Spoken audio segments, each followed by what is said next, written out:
Good evening. Hello guys. So we will prepare for our dinner for tonight. Ayan po, I have two zucchini and hinaiwa ko ng half. So it comes to 4. So now what we're gonna do is we're gonna remove ang laman sa gitna.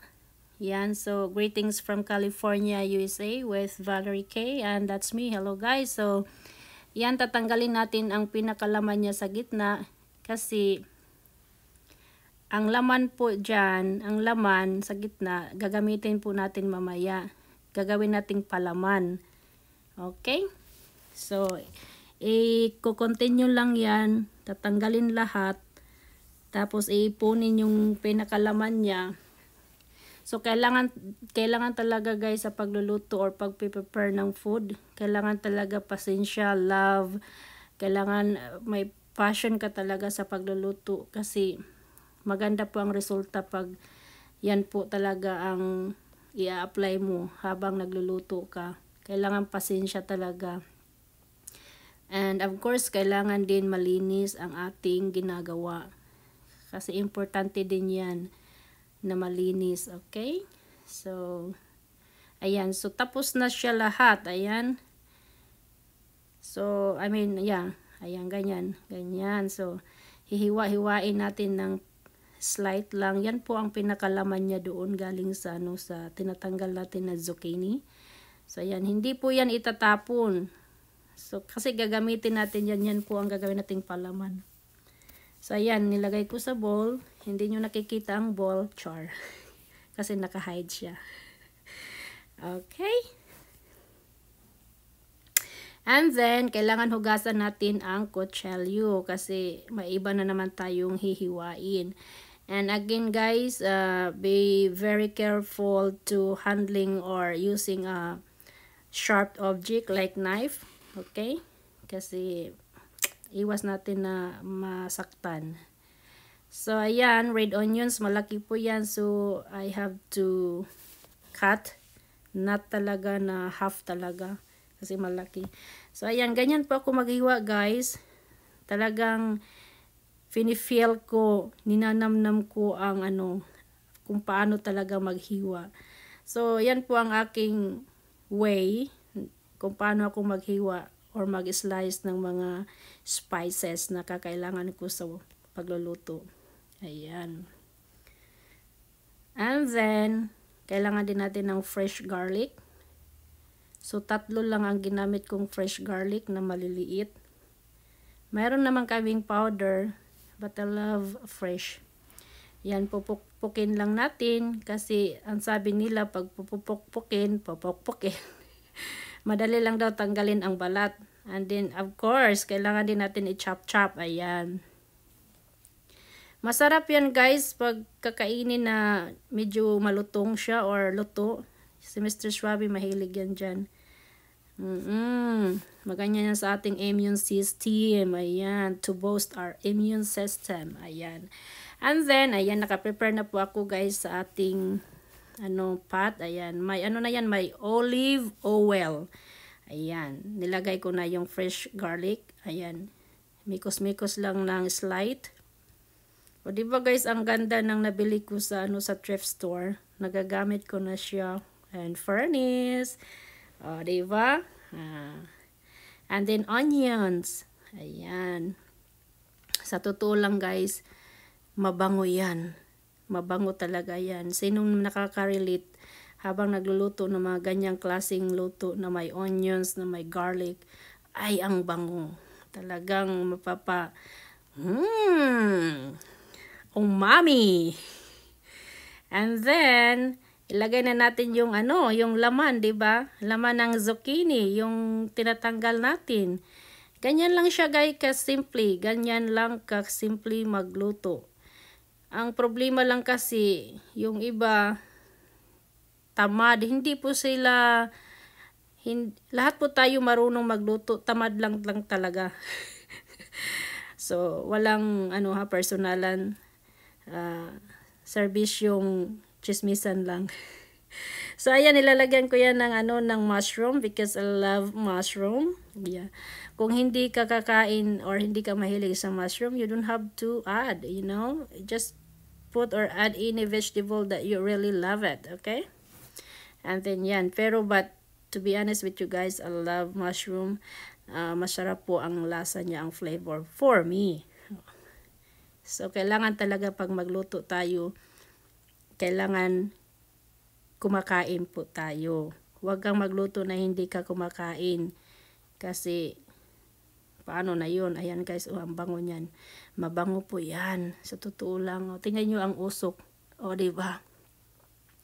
Para siyang para siyang nagliliyab sa sarap.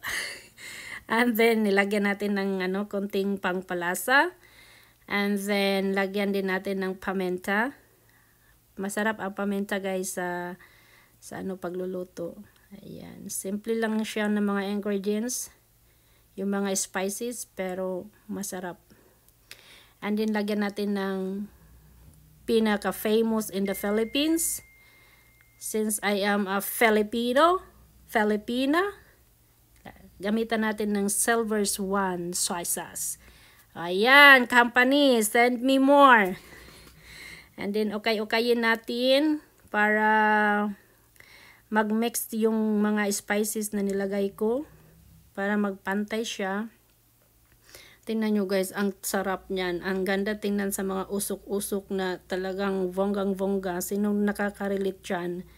And then lagyan natin ng konting water. Ayan. Konti lang. Huwag masyado kasi sabaw na yun. Char.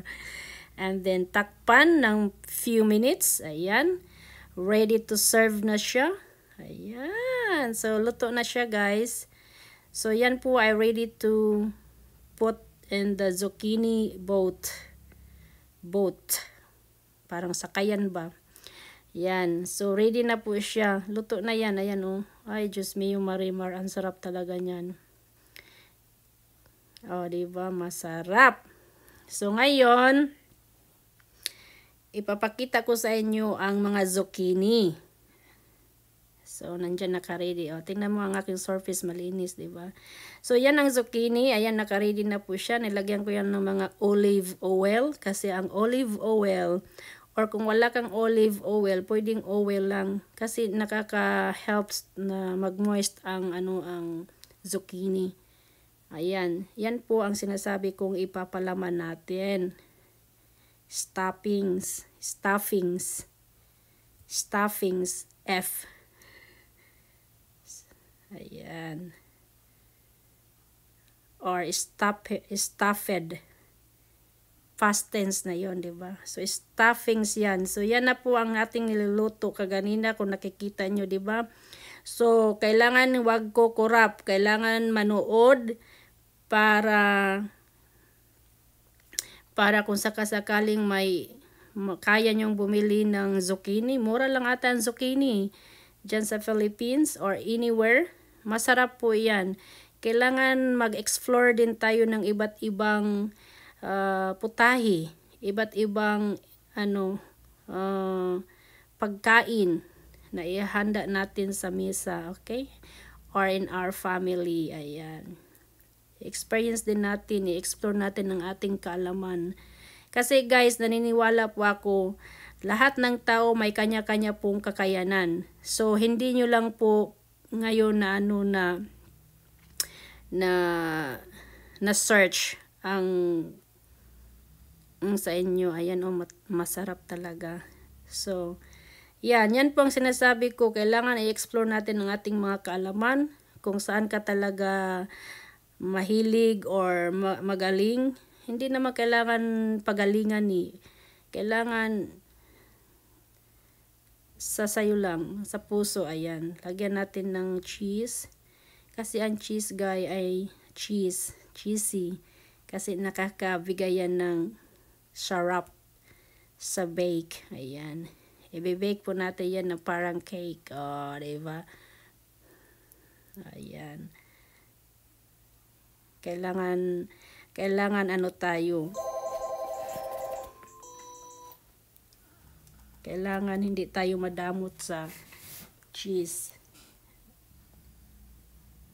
Ayan. So, ayan, naka-ready na ang mini oven. Ilalagay na natin sa loob.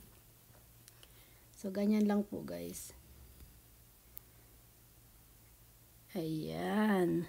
Aantayin natin. Aantayin natin maya-maya. Ipapakita ko sa inyo mga few minutes lang, mga 25 to 30 minutes. Okay?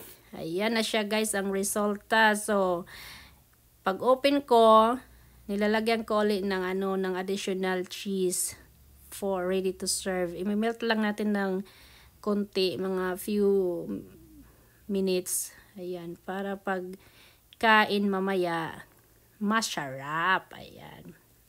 Luto na po yan, guys. Luto na yan talaga. Pero, nilagyan ko ulit ng cheese para masarap. Ayan. So, as what I said, walang kukurap para makapagluto din kayo sa inyong family. Ayan, guys. Yan na po ang resulta. Thank you for watching. Bye-bye!